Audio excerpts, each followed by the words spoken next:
Quando a gente olha para pessoas e resultados, o equilíbrio entre essas duas vertentes é muito importante, porque se você coloca pessoas acima de resultados, você cria algo frágil. E se você coloca resultados acima de pessoas, você cria um ambiente de apneia, onde os talentos não vão permanecer e, de novo, pode ser um olhar curto-prazista. Você concorda? Concordo muito, muito. Aqui a gente até tem um olhar bem interessante de equilíbrio desses pilares, né? A gente chama todos os nossos colaboradores de partners. Então, a gente equilibra, né, os 3 principais pontos da empresa, que são os nossos partners, os nossos clientes e a entrega de resultado.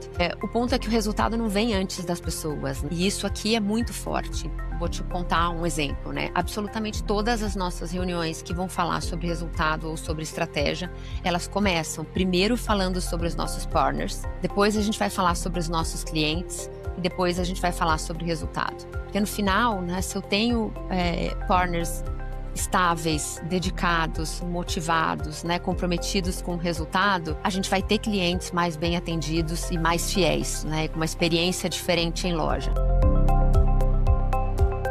Olá, sejam muito bem-vindos a mais um episódio do podcast Conversas com Propósito. Eu sou André Caldeira e a minha convidada de hoje é uma pessoa que eu venho perseguindo na agenda há vários meses e que hoje a gente conseguiu finalmente acertar e estar juntos.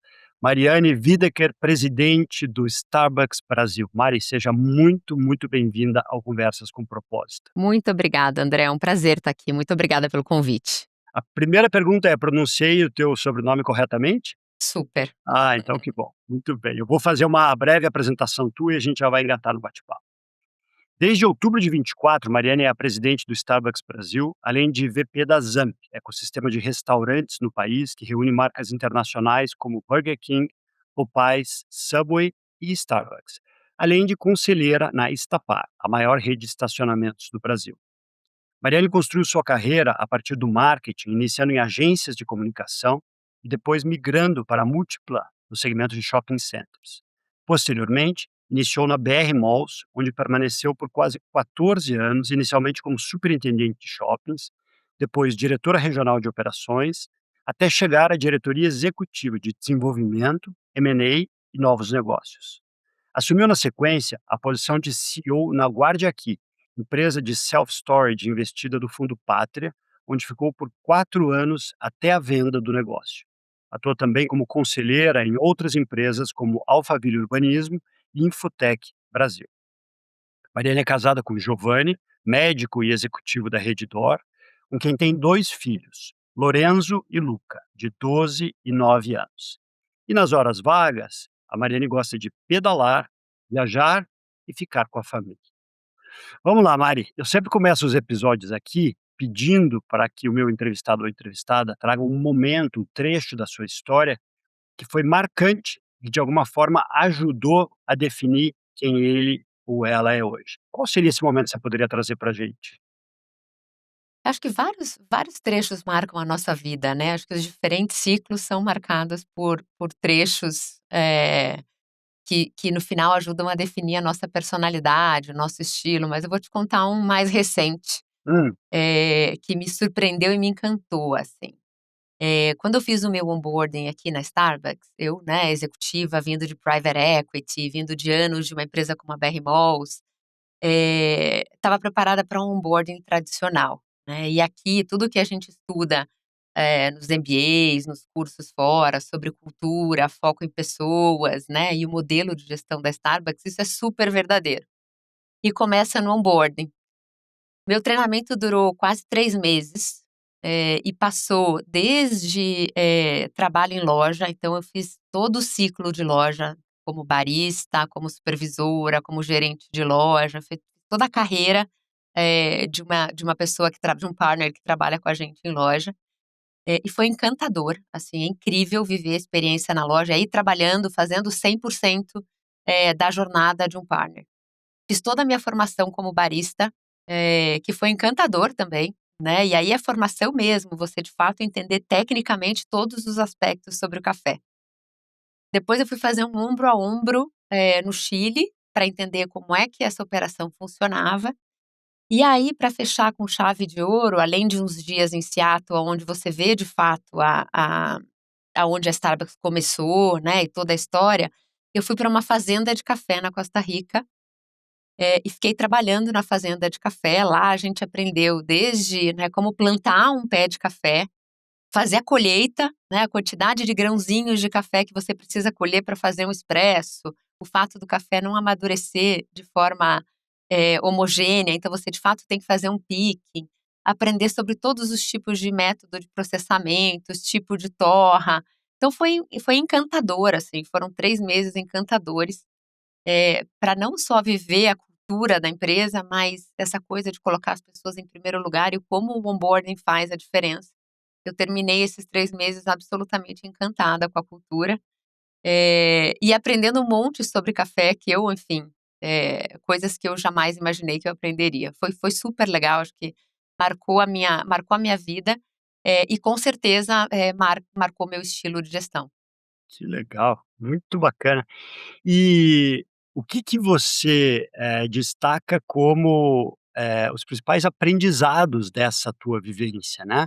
Aquilo que, né, você já tinha vivido, saindo da Guardia Aqui como CEO, eh, dessa cultura, mas obviamente em relação a Mariane. O que que você traz como: "Olha, o que fica comigo disso tudo"? Não sobre o onboarding, mas assim, sabe aquela coisa que foi para tua mochila de repertório, de vivência?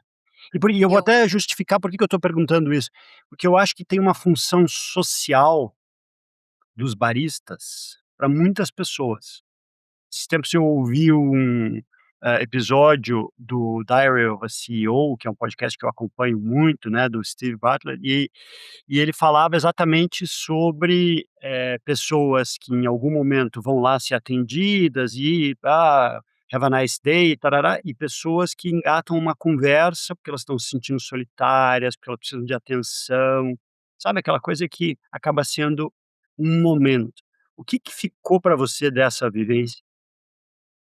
O que fica para mim, acho que é a importância da conexão humana, não só com os baristas, porque de fato é uma conexão que acontece no dia a dia, você tem toda a razão, tem várias pessoas, né, que começam o seu conhecem o barista pelo nome, o barista também conhece essa pessoa, toma o seu café todo dia, acaba sendo a primeira conversa que aquela pessoa tem, né, com uma outra pessoa no dia.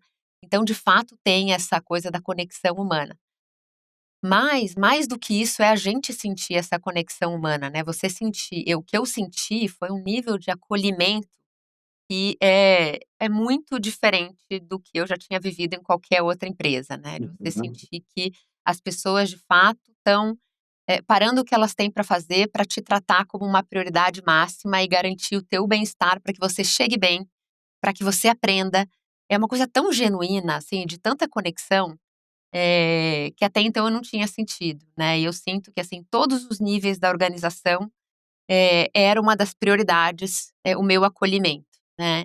E isso não acontece só comigo, isso acontece com a companhia, com todo mundo que chega na companhia, né, a gente tem um ritual de primeiro gole, que é o dia que a gente recebe os baristas na loja, eh um barista que, para muitos é o primeiro emprego, o primeiro dia de trabalho, né, tão nervosos, e aí você para tudo, faz uma degustação de café, faz uma degustação em 4 passos, garante que você está fazendo um acolhimento e estabelecendo uma conexão, uma relação humana, então isso me marcou muito, e é uma coisa que eu desde então, né, pratico como uma prioridade máxima.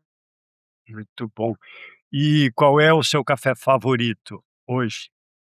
Meu café fa Eu tenho 2 cafés favoritos, é o Quênia e o Colômbia. Hã. São 2 cafés de origem única que eu amo, mas eu tomo eles na prensa francesa, que acho que é o melhor Aham. método de preparo, né, ele retém os óleos essenciais do café, então eu amo.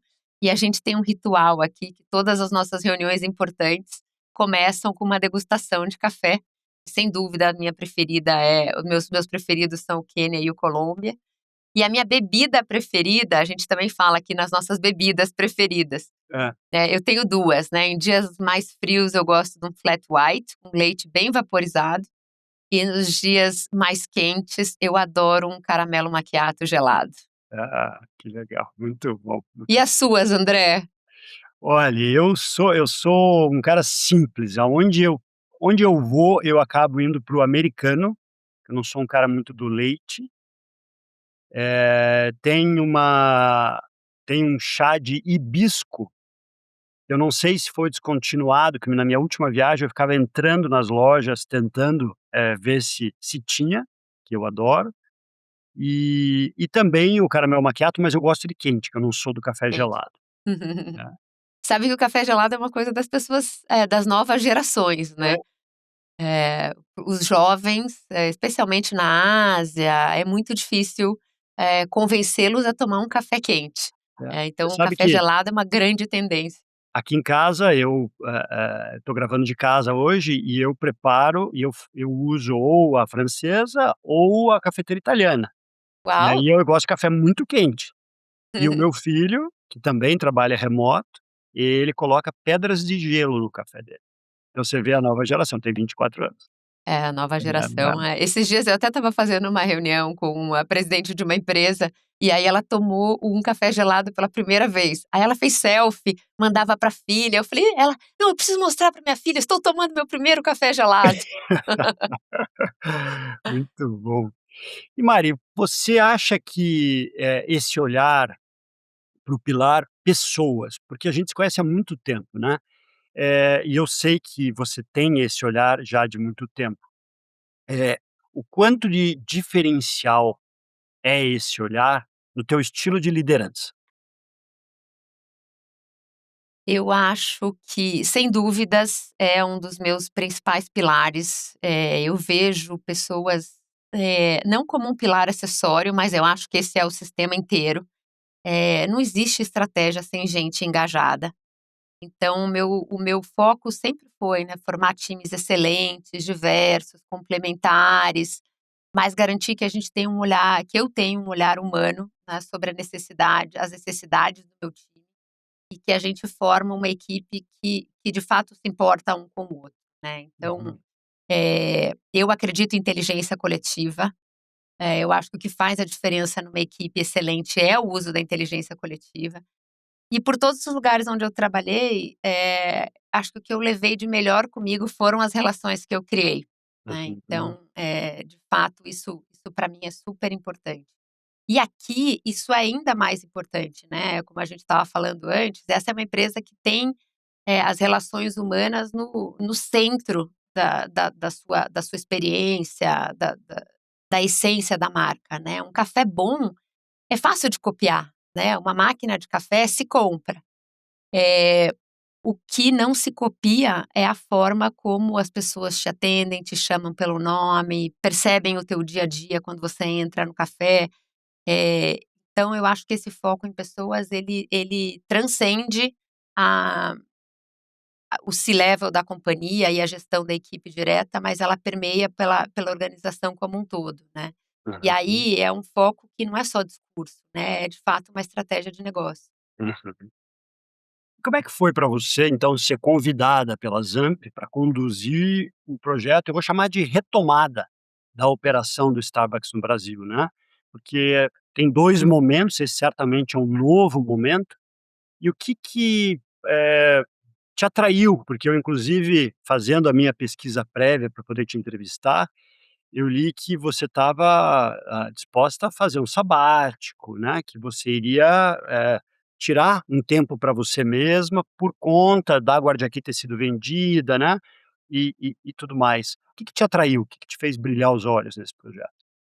A gente tinha acabado de fazer a operação de venda do Guardiaqui, o Pátria tinha feito desinvestimento também de Alphaville, então eu vinha de um período de muita realização, super intenso, mas aí o convite de Starbucks mexeu muito comigo. Eu acho que é uma somatória de fatores, assim, eu acho que é uma marca icônica, com propósito, né, um propósito super forte, mas que precisava de uma reconstrução, e esse desafio de retomada, alinhado com ou aliado, né, a investidores super fortes, um país com dimensão continental, maior produtor de café do mundo. Então, quando você olha, tem todos os elementos para ser um projeto muito bacana, né, uma marca forte, propósito, investidores robustos, país com dimensão continental, né, forte hábito de consumo de café.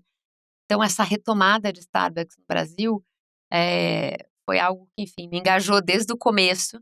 E era também sobre reconstruir cultura, confiança, performance, que são coisas que eu gosto muito, né, numa empresa em que tem a oportunidade de colocar pessoas no centro, mas sempre equilibrando, né, com obstinação pela qualidade do produto, obstinação para o resultado. Então essas foram as coisas que me encantaram e vêm me encantando ainda no projeto. Sabe que nas aulas que eu dou no IBGC, eu sempre provoco em todas as turmas sobre a equação pessoas e resultados. A literatura fala sobre propósito, pessoas e resultado, mas eu tiro o propósito, porque senão parece que eu estou fazendo merchan da minha empresa, e não se trata disso. Mas quando a gente olha para pessoas e resultados, o equilíbrio entre essas 2 vertentes é muito importante, porque se você coloca pessoas acima de resultados, você cria algo frágil, talvez de risco. E se você coloca resultados acima de pessoas, você cria um ambiente de apneia, aonde os talentos não vão permanecer e, de novo, pode ser um olhar curto-prazista. Você concorda? Concordo muito. Aqui a gente até tem um olhar bem interessante de equilíbrio desses pilares, né, a gente chama todos os nossos colaboradores de partners, Uhum. então a gente equilibra, né, os 3 principais pontos da empresa, que são os nossos partners, os nossos clientes e a entrega de resultado. O ponto é que o resultado não vem antes das pessoas, né, Isso. e isso aqui é muito forte. Então, vou te contar um exemplo, né, absolutamente todas as nossas reuniões que vão falar sobre resultado ou sobre estratégia, elas começam primeiro falando sobre os nossos partners, depois a gente vai falar sobre os nossos clientes, depois a gente vai falar sobre resultado. Porque no final, né, se eu tenho, partners estáveis, dedicados, motivados, né, comprometidos com o resultado, a gente vai ter clientes mais bem atendidos e mais fiéis, né, com uma experiência diferente em loja. Se eu consigo equilibrar, né, esses dois pilares extremamente importantes, eu vou ter resultados melhores. Então, isso é super interessante aqui da cultura, além da gente começar, né, com as nossas degustações de café, o fato de você se policiar para começar todas as reuniões estratégicas falando primeiro sobre as pessoas, tratar isso nessa cadeia como, né, resultado, consequência da forma como você cuida dos seus partners e dos seus clientes, eh, eu acho que é o que faz, é quase que o segredo do sucesso.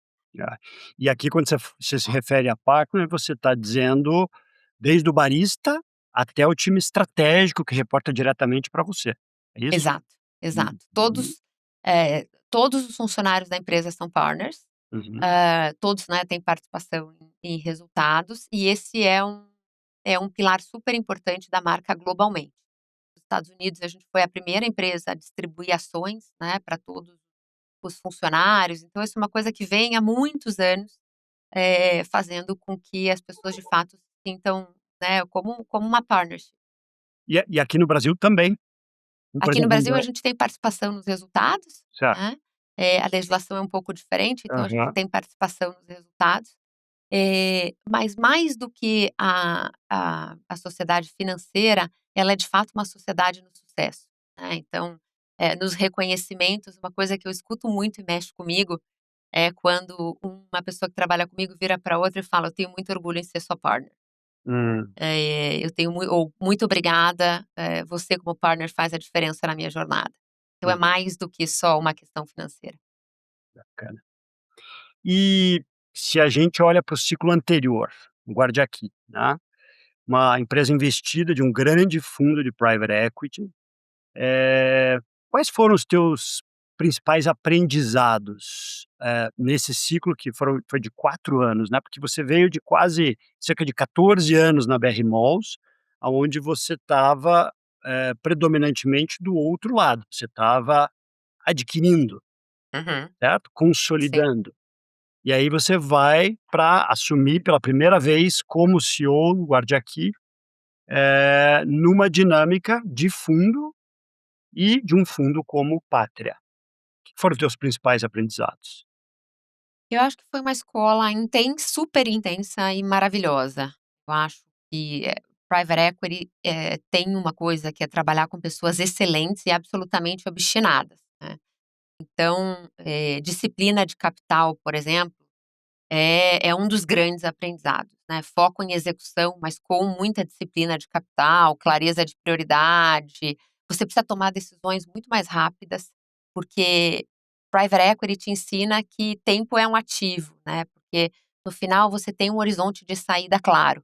Certo. Então, você não tem um capital permanente, você tem um capital que vai fazer um ciclo de 4 a 7 anos e vai desinvestir daquela empresa, precisa trazer retorno financeiro e precisa deixar uma empresa melhor do que quando o investimento inicial foi feito. Então, acho que se aprende muito sobre governança, prestação de contas, mas especialmente essa questão do tempo e a disciplina com a alocação de capital foram grandes aprendizados. Uhum. E até que ponto chega a ser um desafio de, lembrar da importância do pilar pessoas? Eh, não tem como você ter uma tese bem-sucedida de private equity sem, focar em pessoas e ter um time excelente, né. Eu acho que é um perfil diferente, né, é um perfil talvez mais curtoprazista, por essa questão de você ter um horizonte mais definido de fazer um exit, mas a importância de time excelente e de cuidar das pessoas, né, para que esse time tenha alta performance, acho que é mandatório para uma tese bem-sucedida de private equity. Uhum. Concordo 100%. E falando sobre a tua chegada à posição de CEO, né, agora já que foi, a primeira, experiência, quais foram os principais desafios como mulher até chegar à posição de CEO? E a outra pergunta é, era algo que você sempre almejou na tua carreira? Eu acho que eu sempre pautei a minha carreira por realização, por desenvolvimento, né, eu sempre estudei muito, busquei o meu desenvolvimento e acho que eu sempre fui obstinada por entregas eu sempre quis me desenvolver. Não necessariamente era o cargo, que eu estava buscando, né, acho que não era uma obstinação pelo cargo, mas acho que era uma obstinação pelo crescimento. Eu sempre, soube que a minha carreira era um pilar super importante na minha vida. Então, sempre tive o desafio de equilibrar, né, os diferentes papéis, mas não passava pela minha cabeça deixar a minha carreira, mesmo, enfim, nos momentos de maternidade, por exemplo. Então, eu acho que os desafios são os desafios que todos os profissionais que começam uma carreira muito jovem enfrentam, né, ou todas as mulheres enfrentam ao longo da jornada, de encontrar esse equilíbrio e poder, né, em diferentes momentos, priorizar diferentes papéis. Mas eu não acho que eu passei por desafios diferentes do que a grande maioria das pessoas passa, para ter uma carreira bem-sucedida, né. Eu acho que precisa de trabalho duro, foco em desenvolvimento, né, obstinação, por entregas consistentes, e eu acho que chegar num cargo de presidente de uma empresa, eu acho que é quase que é consequência, né, de anos de dedicação, nesses pilares. Uhum. E você contou ou conta com mentores na tua carreira? Mentores ou mentoras? Sim, eh, ao longo da minha carreira, eu acho que eu tive vários, mentores ou pessoas que de alguma maneira me ajudaram, né, e me fizeram, uma profissional melhor. Então, eh, acho que eu já te falei de 2 mentoras no começo da minha carreira que fizeram muito a diferença, né, eu sempre falo da Erika Herkenhoff, que talvez tenha sido a primeira pessoa que me pegou pela mão, e me ajudou a dar os primeiros passos na carreira. Depois, né, a Jaque Vieira de Lemos, também foi uma pessoa que fez a diferença na minha vida. Na fase de shopping center, acho que o Luiz Quinta, sempre foi uma pessoa que, puxava a minha orelha quando necessário, né, tinha as conversas sobre o futuro, próximas ondas, e sempre me fazia pensar. Depois, na época da BR Malls, eu tinha um mentor, que foi excelente, foi um processo excelente. Ele tinha sido presidente da maior companhia de shopping centers do mundo, da Simon, o nome dele é David Conte. E aí você tem um olhar com uma diferença cultural, foi super rico. O David foi meu mentor, tanto no período da BR Malls, quanto depois, porque Guarda Aqui ele era um investimento entre Pátria e Equity International. O David era conselheiro também do Sam Zell na Equity International, então ele também foi meu mentor, nesse período em Guarda Aqui e Estapar. Então, eu acho fundamental a gente ter pessoas que nos apoiam ao longo da jornada, com quem a gente pode ter conversas francas, eh, trabalhar os nossos, talvez, vieses inconscientes. Então, eu sempre me ancorei em mentores, e eu acho que eles fizeram a diferença na minha jornada. E na tua observação, obviamente do teu ponto de vista como mulher, existem diferenças importantes entre a carreira de uma mulher e a de um homem?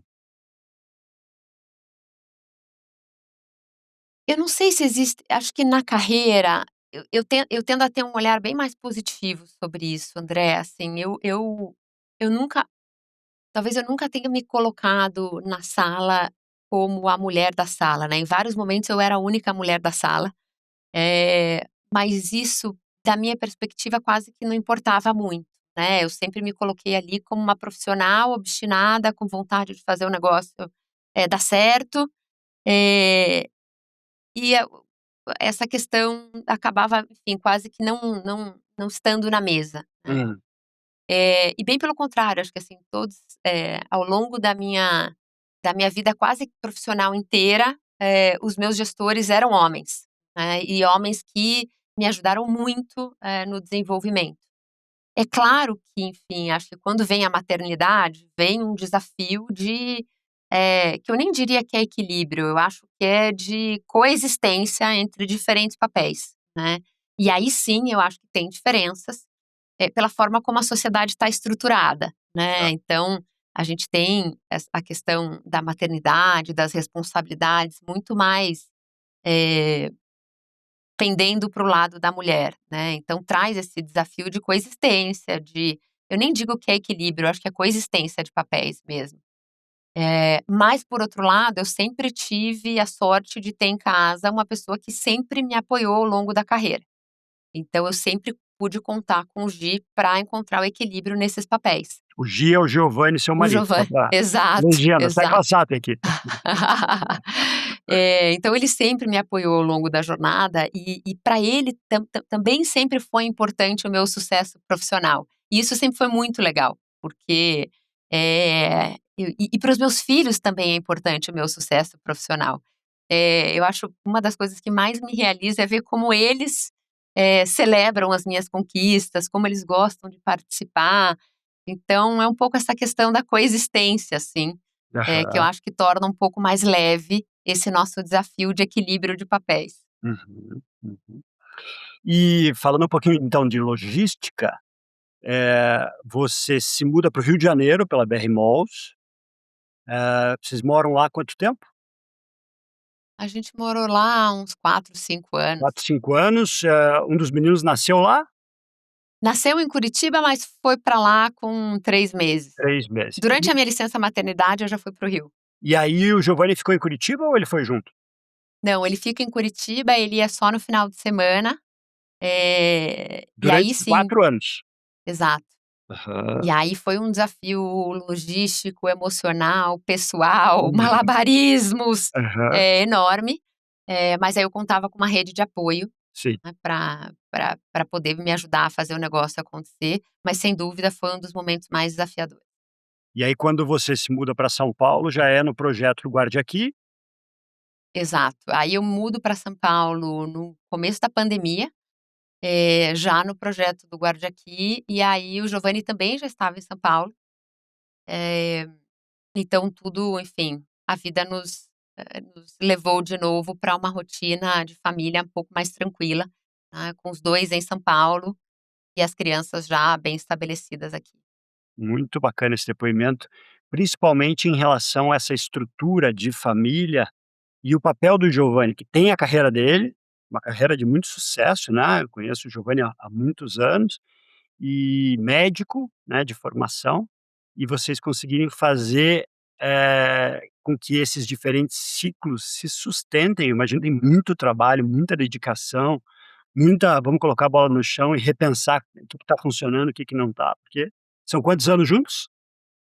Ixi, 20 e alguma coisa, muitos. Mas eu acho que é muito sobre, o que é definição de sucesso, né, e sucesso e felicidade para mim passa por esses múltiplos papéis. Hum, né, então, eh, e eu sempre tive a minha família torcendo por isso também. Então eu sempre encontrei apoio, pra fazer o negócio acontecer. E aí, quando você acredita que esse é o modelo que você quer fazer acontecer, você procura soluções, né, procura caminhos para fazer dar certo. uhum, uhum. Você falou há pouco ali sobre a estrutura da sociedade e os papéis que a mulher acaba representando, né, pensando em casa, né, então você carreira e os demais papéis. Queria que você comentasse um pouquinho sobre a tua visão a respeito do desafio de equilibrar ou, o termo mais adequado que eu gosto é integrar vida pessoal e profissional, e aí eu não digo somente em relação a carreira, cuidar de casa, mas cuidar de você mesma, tempo para você mesma, tempo de esporte, tempo de introspecção. Queria te ouvir um pouquinho sobre essa visão mais sistêmica. Bom, na minha visão, para o meu modelo, precisa de muita disciplina, né, então eu sou uma pessoa que acorda muito cedo, Que horas? eh, depende do dia da semana, quando eu vou pedalar é 4h15, quando eu não vou pe 4h15. Eu quando eu acordo não vou 5h30 pedalar e é eu acho que eu já 5. estou fora da curva, você? Então eu acordo muito cedo, e aí é o tempo que eu tenho para mim, seja para pedalar, seja para fazer os outros exercícios que eu gosto, mas, ao longo do dia, né, eu não conseguia conciliar. Então, para não deixar isso em segundo plano, eu acordo muito cedo, o que me faz muito bem, né, então eu acho que se tem alguma coisa que fica em segundo plano acaba sendo meu sono, aí eu volto a tempo de tomar café da manhã com as crianças, e a gente toma café da manhã todos os dias juntos. Depois eu saio para o trabalho com aquela sensação de missão cumprida, né, já cuidei de mim, já cuidei das crianças e agora eu posso me dedicar, de corpo e alma ao trabalho. Então eu estou sempre tentando encontrar esse equilíbrio, mas eu acho que precisa de muita disciplina. Por outro lado, tem uma coisa, né, eu acho que uma coisa energiza a gente da outra, né, eu acho Aham. que os meus filhos me energizam dos momentos difíceis do trabalho, o inverso também é verdadeiro, né, o trabalho também energiza, dos momentos mais difíceis, né, com filhos mais adolescentes, por exemplo. E o esporte e cuidar da saúde, eu acho que acaba sendo a base de tudo para a gente estar bem, não tem como a gente cuidar do outro se a gente não cuida da gente, né. É isso aí. Eu Uhum. até passei um tempo fora, em Stanford, e um dos principais pilares lá era justamente esse, né, então líderes que cuidam primeiro de você, depois causam impacto nas organizações onde a gente atua para, né, dessa maneira causar um impacto positivo no mundo. Que bacana. Eu tenho que perguntar, você vai acordar 4h15, você vai dormir que horas? 9 horas? 9h30 eu já estou dormindo, Então, André. é isso, é isso. É a mesma coisa, mas Quando a coisa não está mais intensa no trabalho, e claro. aí, enfim, É. mas em Uhum. dias normais eu durmo muito cedo. Uhum. E quantas vezes por semana você consegue pedalar em média? Eu gostaria de pedalar mais, mas eu vou 3 vezes por semana, e outras 3 eu faço outras coisas. Que legal, muito bom. E do ponto de vista mental, emocional, aonde que você se atenta para cuidar desse aspecto da tua vida também? Eu sempre fiz terapia, eu acho que terapia ajuda muito, nos momentos bons e nos momentos ruins. Então eu acho que saúde mental é o talvez seja o pilar mais importante. Eu acho que esporte ajuda também nesse quesito, eh, mas eu acho que a terapia ajuda muito, né. E além disso, o que me ajuda muito, são os amigos. Quando a gente, né, eu tô há muitos anos longe de casa, longe dos meus pais, por exemplo, e aí os amigos começam a ter um papel, super importante no nosso dia a dia, né, e eles também me ajudam a me energizar, a extravasar, então volto acho que é para aquele ponto anterior de integração e equilíbrio entre os nossos diferentes papéis. Muito bom, muito bom. Super importante trazer, essa sua rotina, esse seu olhar, porque eu acho que a gente como sociedade, mundo corporativo, tende a mitificar a figura de um CEO ou de uma CEO. E olhar para uma pessoa como você e achar que é velocidade cruzeiro, ou então que é a Mulher Maravilha ou o Super-Homem, e na verdade é uma estratégia acompanhada de disciplina, que significa escolhas e renúncias, Exato, exato. Cada não escolha é uma renúncia, é? né. É isso, muito bom. Vamos falar um pouquinho sobre liderança. O que você considera as suas principais qualidades como líder? E aí o outro lado da moeda, né? O que você traz como seus pontos de atenção ou aquelas armadilhas que, se você não prestar atenção, você volta para aquele lugar que acaba virando uma fragilidade no teu estilo de liderança? Eu acho que talvez as principais qualidades sejam um mix de visão estratégica com proximidade com a operação, né, foco em pessoas, cultura, eu gosto de gente, mas eu gosto muito de estratégia. Então, acho que esse mix, talvez seja a minha principal qualidade. Quando eu penso em armadilha, acho que segue a mesma desde o começo da minha carreira, essa dificuldade em desistir. Eu Ah, sempre acho que é possível, eu sempre acho que vai dar, então isso acaba sendo uma armadilha. Eu acho que desistir, também tem seu mérito, né. Em alguns momentos, desistir mais rápido faz bem. Então acho que essa dificuldade em desistir é uma das minhas grandes armadilhas. e o perfeccionismo? Ah, ele também. Ele segue, muito mais suave, André. Eu acho que a maturidade suaviza um pouco essa questão do perfeccionismo, mas é muita vontade de fazer bem feito, né, vontade de fazer, com excelência. Então, o perfeccionismo também é uma das minhas armadilhas. E você acha que você tende a preferir trabalhar com pessoas parecidas com você? Eu acho que eu aprendi ao longo da minha carreira a importância de ter pessoas diferentes do que eu sou, né. Eu acho que elas sim me trazem equilíbrio. Eh Eu acho que esse é o segredo de formação de time, né. Se a gente forma um time de pessoas absolutamente parecidas com a gente, você não tem quem te questione, pessoas que discordem de você. Então, eu de maneira intencional procuro pessoas que são diferentes de mim. Uhum. Que eu acho que é a essência da diversidade, elevação do Exato, senso crítico e exato, olhar para os diferentes temas, problemas e desafios sob diferentes perspectivas, né. e tá aberto a escutar, né. É.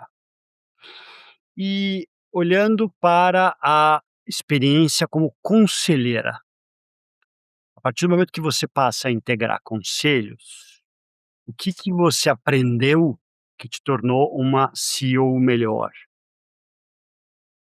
Eu acho que como presidente de uma empresa, você decide, executa, né, mas a decisão está na sua mão. Como conselheira, você provoca, você pergunta, você observa, você influencia, mas você não tem o poder de decisão, muito menos de execução.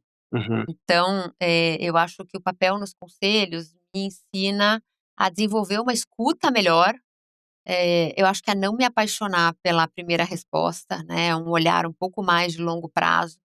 Eh, e de fato o poder de influência, né, eu acho que um bom conselho de administração, um bom conselheiro, ele consegue manter essa distância para garantir que tem essa visão do todo, essa visão mais estratégica, mas dá espaço para o time atuar, né, é o management quem decide, é o management quem executa. Então eu acho que esse poder ou essa busca por provocação, por pergunta, por observação e fazer o outro pensar, ou olhar um ponto de vista diferente, é o que eu gosto de manter os 2 papéis. uhum. E você chegou a sentir na pele a armadilha de se ver indo na direção da execução enquanto conselheira?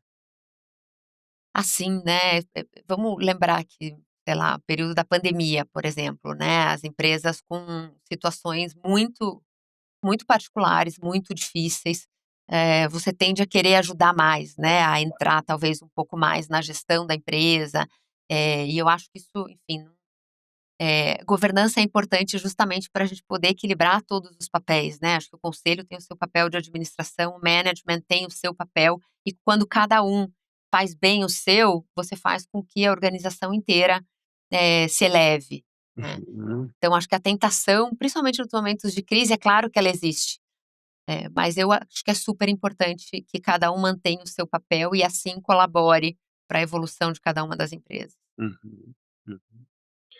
Você falou que, pra acordar 4h15 você, vai dormir muito cedo, né, 9 horas. O que que tira o teu sono? Muitas coisas tiram meu sono, né, eu acho que hoje, no Brasil, pessoas tira meu sono, né, eu acho que por 2 aspectos, uma, né, acho que tomar decisões que impactam a vida das pessoas sempre me fez pensar muito, então isso tira meu sono. Mas hoje, né, o Brasil em pleno emprego, uma dificuldade extrema de contratação e de retenção, com uma pressão por crescimento muito grande, isso sem dúvida tira meu sono, né. Como atrair pessoas que tenham vontade de fazer carreira, pessoas muito jovens que estão no seu primeiro emprego e tenham vontade de engajar e construir uma história. Então, acho que a gente está vivendo no Brasil uma situação que talvez nunca tenha sido vivida antes, né, com, empresas com 1.000, 2.000 vagas de emprego procurando pessoas e com uma dificuldade extrema de contratação. Uhum, Então, isso tira meu sono, além da obstinação pelo sucesso do projeto que eu tô conduzindo hoje, eu acho que é um projeto super bacana, que tem todos os elementos para ser um grande sucesso. Então, a obstinação pelo sucesso desse projeto também tira meu sono. uhum. É, acho que são bons motivos, né. Outra coisa é você saber lidar com isso para poder dormir, acordar cedo e fazer teu esporte e manter esse equilíbrio, né. Eh, que conselhos você daria com a experiência e bagagem que tem hoje, para Mariane lá atrás, com 20 e poucos anos, quando estava começando a carreira? Eu acho que a maturidade traz autoconfiança, e isso é bom, né, Hum, então, acho que eu diria: confie mais em você, né, vai dar certo, né, então, tenha mais confiança no seu potencial. E o segundo, acho que eu diria, né, aprenda a pedir ajuda, pedir ajuda é um sinal de maturidade, é um sinal de inteligência, né, e não de fraqueza. Então, acho que são esses 2 pontos. e você acha que a Mariane de 20 e poucos anos teria ouvido esses conselhos? Talvez sim, talvez não. É isso, é. É, porque é claro, a gente está olhando da perspectiva de hoje, mas eu acho bacana fazer esse tipo de reflexão, porque não é uma pergunta para você somente, sim o que ecoa em tanta gente que nos acompanha Exato, aqui, né. Isso é exato. muito legal. Que conselhos você daria para o André de 20 e poucos anos? Eu iria nessa tua linha de, cara, confie mais no teu taco, sabe, assim, não se cobre tanto e experimente mais. A gente é muito parecido, sabe, quando você fala da disciplina, eu sou um cara extremamente disciplinado, né, forjado, na água, né, nadador, Uhum. praticamente profissional, então para mim a disciplina ela é se eu não tiver disciplina e estrutura, eu não me reconheço. Contrário, tanto que eu tenho mais dificuldade de, produzir quando eu tenho menos coisas para fazer. É, eu tenho a mesma característica. É, então eu invento, e aí, você veja, invento, podcast, publiquei meu terceiro livro, tem um monte de coisa acontecendo, porque eu sou muito inquieto. Eu me preocupo com impactar a sociedade, impactar o mundo corporativo. E isso se relaciona com confie mais em você. Honre isso e coloque em prática, para não ficar naquela coisa, sabe, da elucubração interna e quantas grandes ideias ficam aí pelo caminho que não foram colocadas em prática, né. Eu gosto da tua provocação do, tente mais, né, teste mais, arrisque mais, É isso, é isso. E se experimente mais. sem irresponsabilidade, mas assim, com um pouco de, eu acho que é uma ousadia, é uma mistura de coragem com tentativa e o que que pode dar de pior? Minha terapeuta sempre quando eu entro, né, e aí vou lá, tô lá no divã, e aí a pergunta dela é: "Tá bom, qual é o pior cenário possível se der errado?". E aí a primeira coisa é você estar falando, e aí ouvindo uma provocação. E a segunda é você se dar conta de: "É, o pior cenário é esse, e tá tudo bem". Tá tudo bem. É. Né, é que a gente fica naquela coisa, então o perfeccionismo também tá aí, eu te ouvindo eu espelho muitas coisas. Eu vou passar para o segundo bloco aqui do podcast, que são perguntas comuns para todos os meus entrevistados, e e aí queria a os teus inputs a partir de perguntas que eu já fiz para muitas e muitas pessoas aqui. Vamos lá, eu começo com, um pedido para você completar a seguinte frase: "Propósito é". Propósito é o motivo pelo qual você levanta todos os dias, né, eu acho que propósito é o que nos move. 2 ou 3 palavras, então, que ajudam a gente a entender o seu propósito pessoal. Eu te diria 3 palavras, né, acho que família, realização e desenvolvimento. Eu acho que, enfim, família, os meus filhos são meu grande propósito. Eu, enfim, não quero, né, trabalhar e cuidar da minha carreira e para que, lá no futuro eles, né, o orgulho deles, pela minha realização é muito importante para mim. E eles são meu grande projeto, né, meu grande propósito. O segundo eu diria realização, eu acho que eu sou movida por realizar, um pouco do que você falou de a gente é mais produtivo quando a gente tem mais coisa, eu adoro realizar, me faz bem. E o terceiro é desenvolvimento. Eu estou sempre buscando meu desenvolvimento pessoal, e em vários aspectos. Isso me faz tão bem, então eu te diria que é família, realização e desenvolvimento. Muito bom. E quem seria uma figura de referência na sua vida? Pai, mãe, professor, mentor? Por que você menciona essa pessoa e o que que você destaca pra gente como os principais aprendizados com ele ou ela?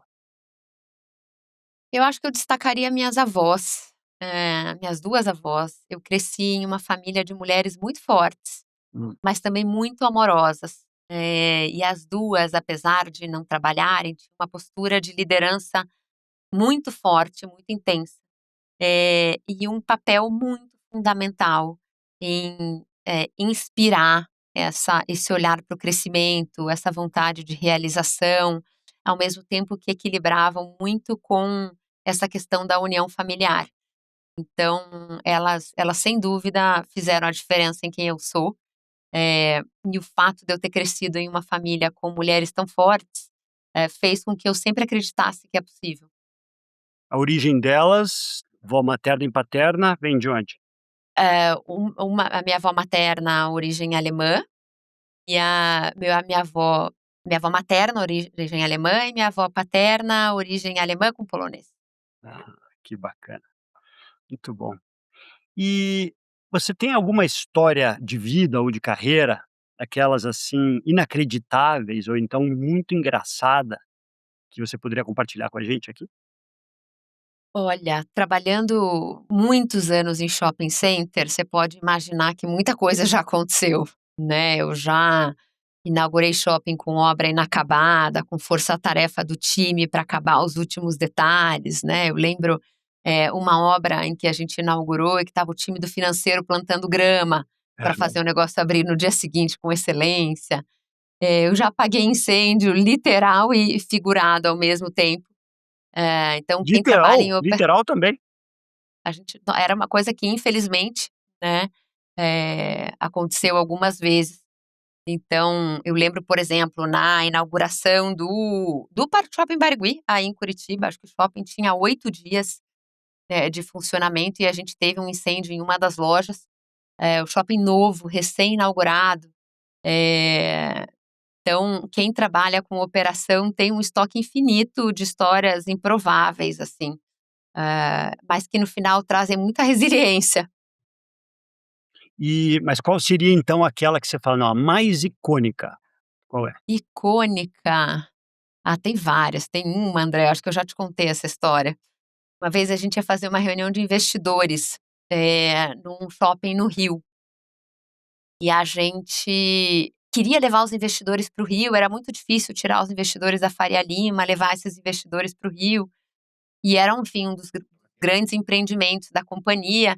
Quando a gente chega para a reunião, uma hora talvez antes do horário que a reunião estava marcada, a gente tinha tido, era região, né, uma região subúrbio do Rio de Janeiro, a gente tinha macumba, muita, na entrada do estacionamento.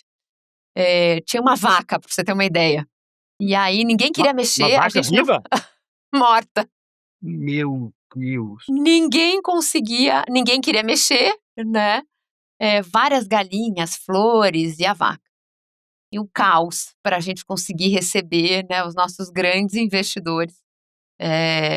Então, são histórias como essa E que no aí? fim marcam. E aí, o que que foi feito? E aí resolveram, o time de segurança acabou resolvendo, demorou, né, para ver quem ia ter coragem, enfim. Mas acabaram resolvendo e no fim deu tudo certo. Essa é inacreditável mesmo. Um grande erro e o aprendizado com esse erro na sua carreira. Eu acho que ter demorado para dar feedback é difícil. Hum, Eu aprendi que adiar conversas necessárias só aumenta o custo humano depois, né. Então, é melhor a gente ter conversas difíceis antes e garantir que a gente dá a oportunidade das pessoas corrigirem o trajeto, do que adiar, né, feedbacks difíceis. é.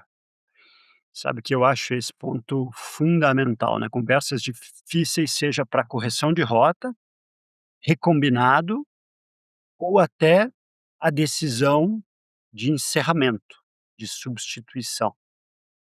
E Sim, talvez nós brasileiros, na essência, tenhamos mais dificuldade pela cultura latina, né, por não, por misturar muitas vezes as pautas pessoais e profissionais, e eu vejo que, esse é uma característica muito importante da equação pessoas e resultados.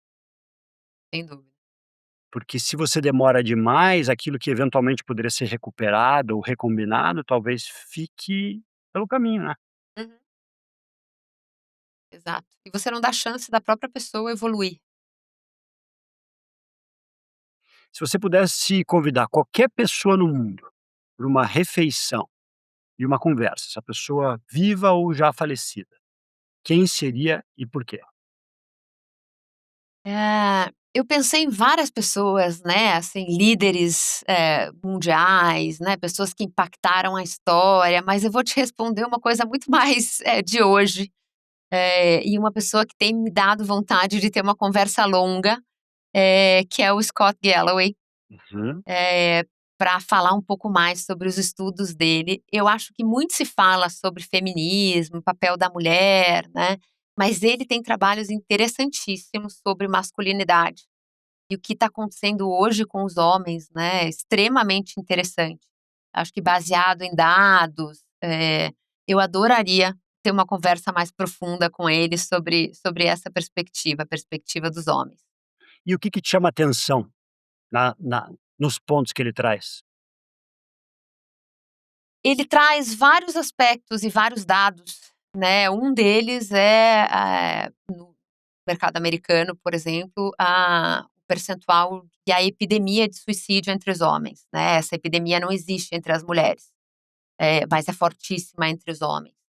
A a dificuldade do homem também, né, encontrar os seus papéis. A mudança do papel do homem, a dificuldade de se enquadrar nesses novos papéis ao longo dos últimos 40, 50 anos, né, e o impacto, que isso tem causado nas novas gerações. A própria, discussão de, né, o que era um homem no pós-guerra americano, e a sua facilidade ou maior facilidade em prover, eh, com custo de real estate mais baixo, com salários e renda mais alta versus hoje, né, uma dificuldade muito maior, por exemplo, de comprar imóvel, de prover, de fato, dificuldades muito maiores, não só do ponto de vista financeiro, como emocional, né. O real estate, por exemplo, hoje é dificílimo, né, para as novas gerações comprar o seu primeiro imóvel. E isso traz impactos, né, em autoconfiança, na forma como fazem a gestão da família, a própria discussão sobre ele levanta muito tema sobre os níveis de testosterona, né, e o que está acontecendo com as novas gerações. Então acho que é um ângulo diferente sobre movimentos que estão acontecendo na sociedade, que eu acho extremamente interessante.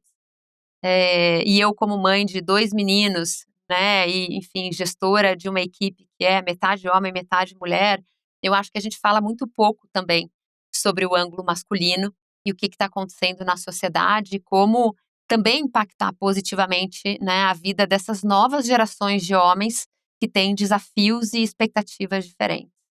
Ah, muito interessante. Sabe que hoje eu até fui colar o nome dela, que eu não lembrava de cabeça, mas tem uma pesquisadora de Stanford, onde você, fez aquele programa, chamada Alison Wood Brooks. Ela é autora de um livro chamado Talk, The Science of Conversation and the Art of Being Ourselves.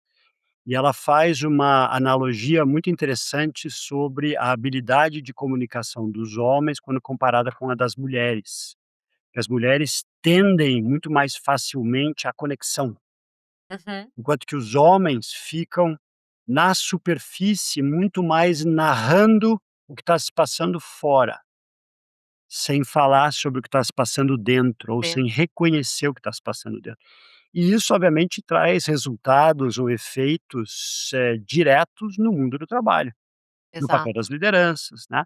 Eu entrevistei exato. recentemente a Maria José Tonelli, que é da GV de São Paulo, e ela é espetacular, e ela escreveu um artigo no Valor Econômico, que foi o que me motivou a entrevistá-la, sobre os ideais impossíveis do sucesso masculino. Exato, exato. Então isso se conecta com o Scott Galloway. Quem sabe a gente podia fazer uma mesa, né, com o Scott, a Alison e a Maria José junto, você e eu ia ficar ali só de butuca, só escutando ali. Exato, exato, exato. Eu assisti algumas palestras dele no South by Southwest, Aham, e o que eu gosto é porque ele não traz isso só como uma perspectiva ou uma provocação, né, ele embasa isso com muitos dados, né, certo. o que de fato está acontecendo com essa nova geração de homens, e eu acho que a gente discute muito pouco. Eu adoraria estar nessa sua mesa redonda, só ouvindo. Muito bom. Ah, não, a conversa, a refeição é sua, eu que estaria ali eu poderia estar servindo ali vocês. Muito bom. Mari, uma memória especial da sua vida que você gostaria de reviver. Pensa assim, tudo que você viveu e, eu gostaria de ir para esse momento. Acho que 2 coisas, uma o nascimento dos meus filhos, né, que são momentos mágicos, assim, na minha vida, e o segundo eu acho que os almoços de domingo da minha infância, com a família toda reunida, aquela leveza. Então acho que são 2 momentos e memórias, enfim, super especiais que eu adoraria reviver. Sabe que espelhando o que você falou, eu me lembrei quando a Dani, minha esposa, a gente teve o Lucas, nosso mais velho, que está com 24, e era cesárea, e eu estava ali acompanhando, segurando na mão dela, e a certa altura estava com um pouco de dificuldade eu não sei exatamente o que aconteceu, o médico tinha me deixado ficar do lado de cá, né, do pano e tal, e aí ele falou: "Puxa, tá um pouco difícil aqui e tal". E aí a Dani entrou num momento que ela começou a gritar no centro Hum. cirúrgico: "Nasce filho, venha filho". E aquele momento para mim, eu fui para um outro lugar, assim, sabe, aquela coisa mágica, grandiosa, atávica, que é inesquecível, porque era, É mesmo. eh, a vida que a gente estava gerando naquele momento, que estava, né, vindo para o mundo, e a reação da minha mulher de um lado que eu não conhecia. É um momento lindo mesmo, É muito lindo, legal. é lindo. Né, dizem que a dor do parto é a única dor de vida, Aham, né, então é lindo. é, Adoraria reviver esses 2 momentos. Fiz almoço de família da infância também, é, domingo de família na casa dos meus avós também, é outra coisa que eu adoraria reviver. muito bacana. Qual foi o melhor conselho que você já recebeu? André, eu confesso que eu não gosto muito de conselhos, eu acho complexo. Hã, Eu acho que eu prefiro que as pessoas compartilhem as suas experiências, as suas vivências, né, contem as suas histórias, e vivências que podem me ajudar a encontrar os meus próprios caminhos. Eu até no dia a dia eu evito ao máximo dar conselho, e faço um exercício de buscar compartilhar a minha experiência, né, Uhum. porque eu acho que a gente acaba talvez ajudando mais ao compartilhar alguma coisa que eu já vivi, né, algo parecido ou algo que me remeta àquela situação, porque no final cada situação é uma situação, e as pessoas encontram seus próprios caminhos, né. Então eu acho muito rico, eu já fiz isso com várias pessoas, com você inclusive, Aham. né, eh, que você faria, né, assim, num momento como esse, o que que você já fez, já passou por algo parecido, eu acho que enriquece. E na perspectiva oposta então, o pior conselho, que daí não é algo que você, deu, mas que você ouviu, alguém que tenha dito alguma coisa que, você você e daí você fez diferente e foi para outro lugar a sua vida. Ah, eu acho que a gente sempre, enfim, acho que várias vezes, né, eu gosto de ouvir a opinião, das pessoas que eu admiro, ou conversar com elas sobre os momentos que eu estou vivendo. E muitas vezes, né, vem um conselho diferente do que a decisão que eu acabo tomando. Eh, mas não sei se isso é bom ou se isso é ruim, né, eu acho que no fim também ajuda a gente a ponderar, eh, as nossas próprias escolhas. Mas eu não consigo lembrar nada, assim, de um conselho muito ruim, que eu tenha recebido e que tenha, enfim, acabado, por por virar uma decisão ruim. É, porque a palavra conselho, talvez, ela tenha uma conotação ruim, agora um ponto de vista Isso, externo, não é necessariamente aquilo que você vai seguir, mas ele te tá, traz um insight sobre como você está vendo, o que você está sentindo, o que exato, você está pensando, exato. né. Esse é a perspectiva que eu gosto muito, né. Agora: "Olha, vou te dar um conselho, faça isso, faça aquilo, faça assim ou assado", é sobre a minha per a mi né, o meu ponto de vista impondo para você ou enfim, É. eu gosto mais do caminho de deixa eu te contar como é que eu vejo de um ponto de Uhum. vista externo ou algo que eu já vivi e que pode te ajudar na melhor decisão para você. É. E que pergunta você teria para mim nessa nossa conversa? Você é uma das pessoas que eu conheço que mais conversa e conhece não só executivos, mas pessoas com senioridades muito diferentes. O que que você tem aprendido, hã, recentemente sobre, eh, o que as pessoas estão vivendo, observando esses líderes de setores tão diferentes?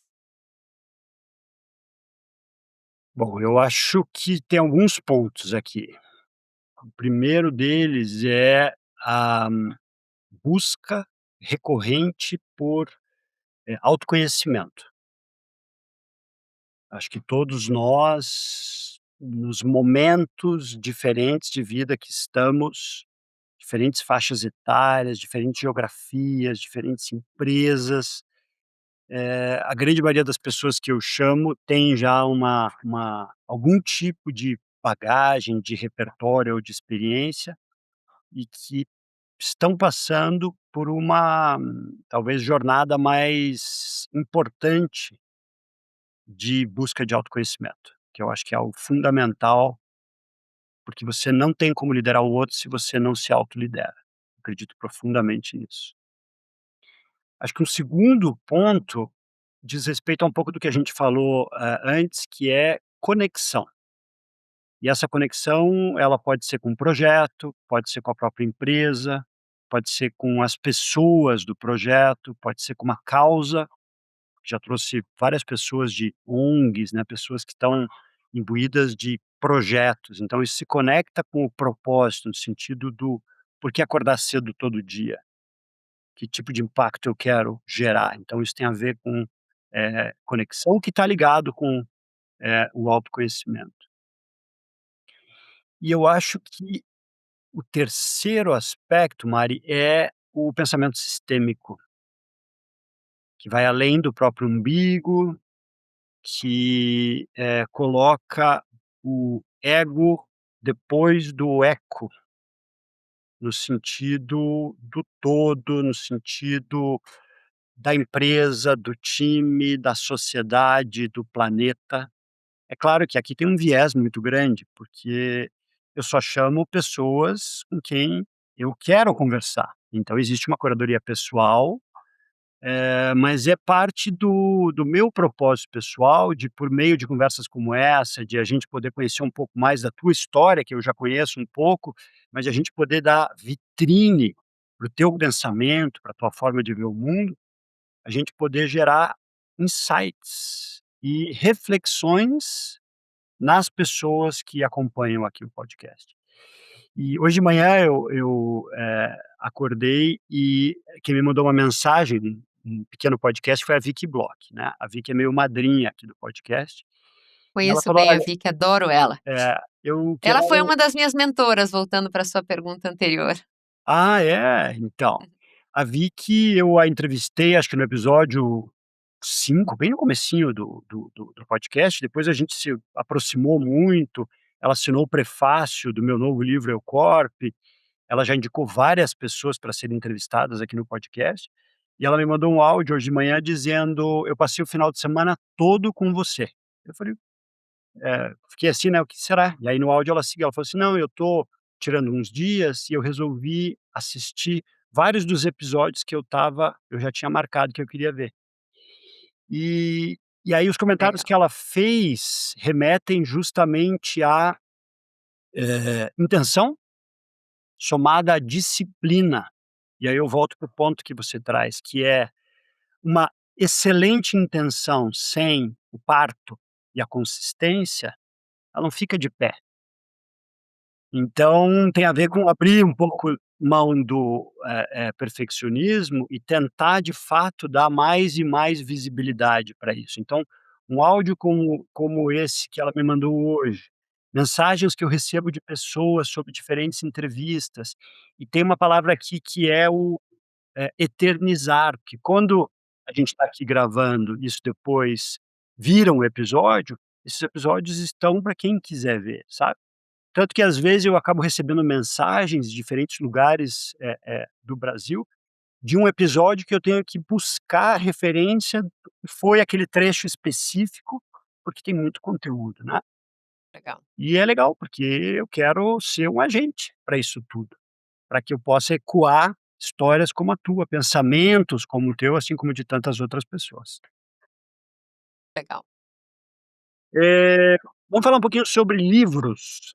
Qual seria um livro marcante na sua vida? Pode ser mais de um, e por quê? Eu gosto muito de ler biografia. Biografia, diários e entender experiências, de vida diferentes, de pessoas diferentes, em épocas diferentes. Então, para biografia, eu sou super eclética. E aí é difícil escolher uma, mas eu te diria que, isso faz parte da minha disciplina e do meu prazer, assim. Eu gosto muito, né, de Steve Jobs, Abílio Diniz, até, sei lá, Lili Marinho, Howard Schultz, Bob Iger, que foi presidente da Disney. Sim. Mas eu gosto de ler biografias, sobre pessoas interessantes com os mais diferentes ângulos. Uhum. E um outro livro que, é claro, tem muito a ver com esse momento, com o meu momento, e eu amo, amei, é o The Dixie de Coração, não Uhum. sei se você já leu, que é o livro do Howard Schultz sobre a criação, a Ah, sim, eu história e li a na época do meu cultura da MBA, startup. quando eu assinava. É, Aham, isso mesmo. Put Your Heart Into It, não é isso? exato, Li. Aham. Onward, tem alguns livros, né, mas, em português o Onward é traduzido como, The Dixie de Coração. Ah.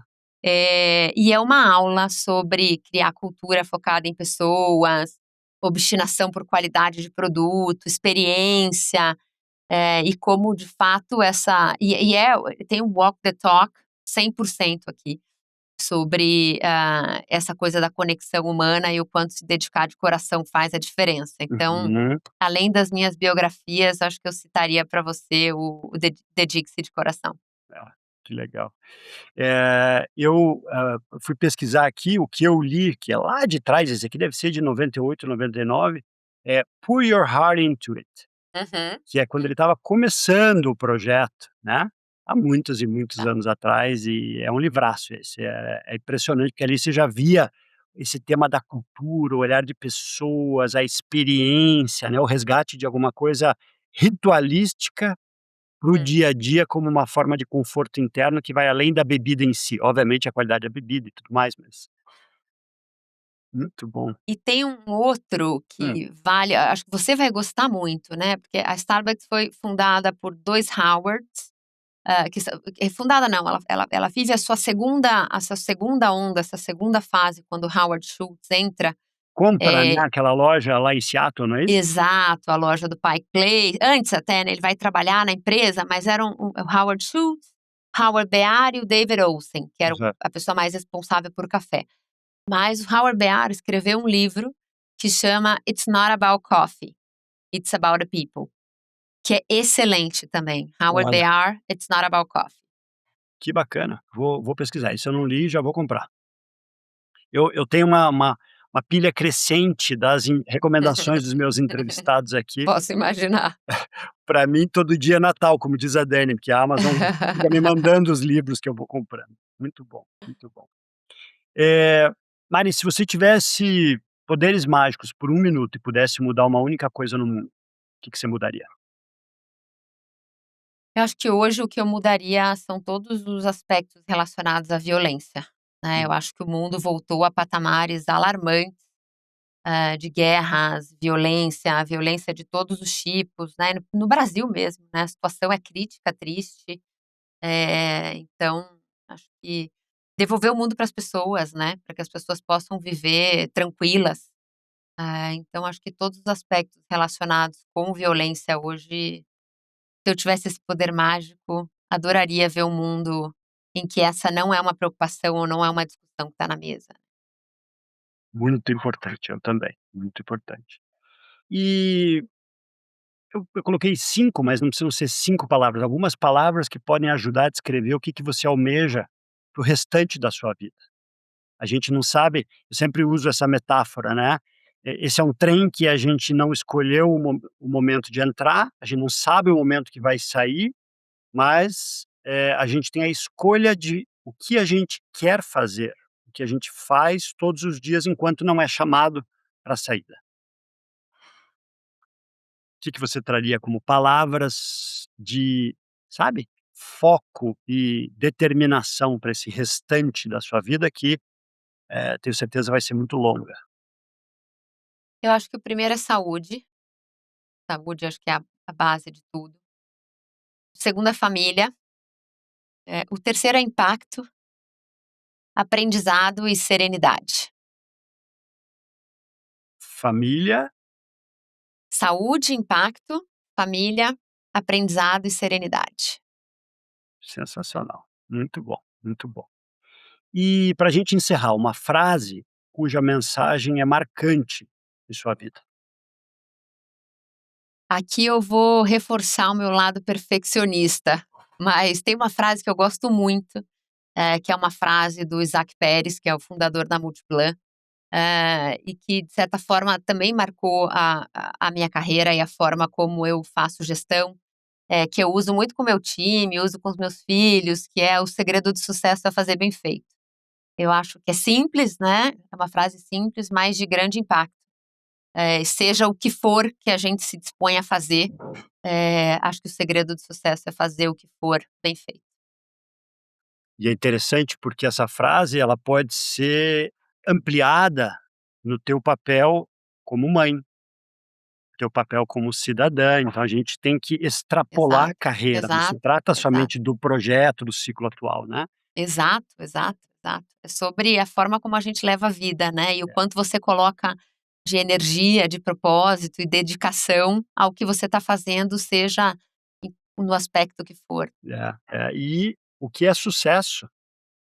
Isso aqui talvez seja mote para mais um episódio que a gente poderia gravar, mas é verdade, porque É, sucesso, é, ele é relativo, de sem acordo com dúvida, motivadores, de acordo com o momento de vida, de acordo com, a intenção que cada pessoa tem. sem dúvida.